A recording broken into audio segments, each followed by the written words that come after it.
कुछ महीने ऐसे ही कमाई होती रही तो वो दिन दूर नहीं जब मेरे बंटू का इलाज हो जाएगा और वो पूरी तरह ठीक हो जाएगा। बंटू दिनेश का 7 साल का बेटा था और उसके दिल में छेद था। उसके ऑपरेशन के लिए डॉक्टर ने काफी खर्चा बताया था। दिनेश जब भी शाम को घर लौटता तो बंटू अक्सर उससे पूछता, पापा आपने मेरे इलाज के लिए पैसे जोड़ लिए क्या?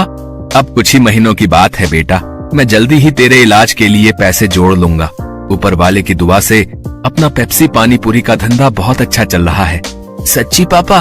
फिर तो मैं भी आपके साथ खेल सकूंगा, दौड़ूंगा, भागूंगा और आप देखना फिर तो रेस में मैं ही फर्स्ट आऊंगा।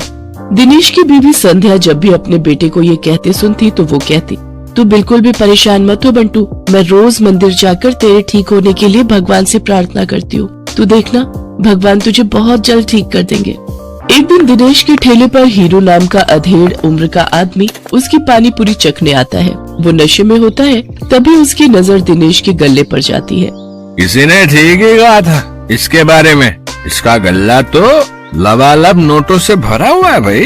हीरू एक ठग, शराबी और जुआरी किस्म का आदमी था। उसका काम ही लोगों को ये सब बुरी लत लगाना था। दिनेश के भरे गले को देखने के बाद हीरू उससे कहता है, अरे सुना है कि तेरे बेटे को कोई बड़ी बीमारी अभी है और उसके इलाज के लिए तुझे लाखों चाहिए? हाँ भाई सही सुना है, मुझे मेरे बेटे के इलाज के लिए कई सारे पैसों की जरूरत है। तो तुझे क्या लगता है इस ठेले से तू लाखों रुपए कम समय में कमा पाएगा? इसके लिए तो तुझे कई साल लग जाएंगे। हाँ लेकिन इसके अलावा मैं और कर भी क्या सकता हूँ भाई? देख इसमें मैं तेरी मदद कर सकता हूँ। अगर तुझे हफ्ते भर में ही 5 लाख रुपए कमाने हो तो मुझे आकर मिल लेना। ये रहा मेरा पता, ठीक है ना? अच्छा अब मैं चलता हूँ, ठीक है भाई? आखिर ऐसा कौन सा रास्ता है इसके पास जो ये मुझे एक हफ्ते में इतने पैसे कमा कर दे देगा? खैर मुझे क्या, मुझे तो बस अपने बेटे के इलाज के लिए पैसे से मतलब है।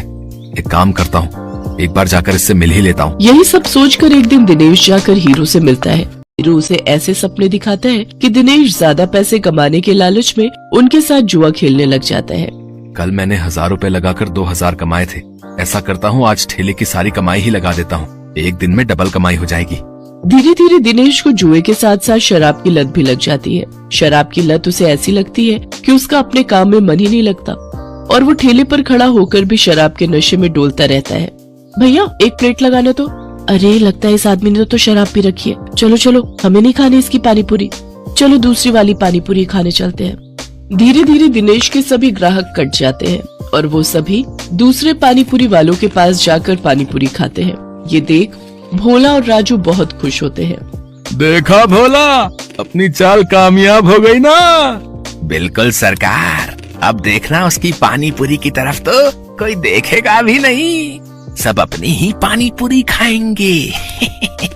कुछ दिन ऐसे ही बीतते जाते हैं। अपने धंधे को मंदा देख दिनेश शराब और जुए की लत में और डूब जाता है और उसका बचा खुचा धंधा भी चौपट हो जाता है। ये सब देख संध्या और बंटू बहुत दुखी होते हैं। फिर बंटू अपनी माँ से कहता है, माँ अब तो मैं कभी भी ठीक नहीं हो पाऊंगा ना, पापा तो अब सारे पैसे शराब और जुए में ही उड़ा देते हैं। तू परेशान मत हो मेरे लाल, बस ऊपर वाले पर भरोसा रख, एक दिन सब कुछ ठीक हो जाएगा। सारा दिन नशे में धुत रहने और धंधा चौपट होने के कारण दिनेश के घर में खाने पीने के भी लाले पड़ जाते हैं।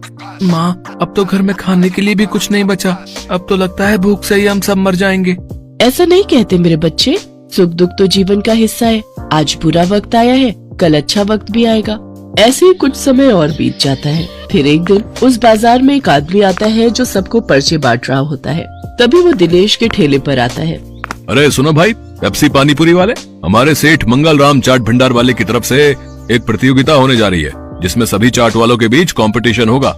जो भी इस प्रतियोगिता को जीतेगा उसे पूरे 5 लाख इनाम और साथ ही हमारे मशहूर मंगल राम चाट भंडार वाले बाजार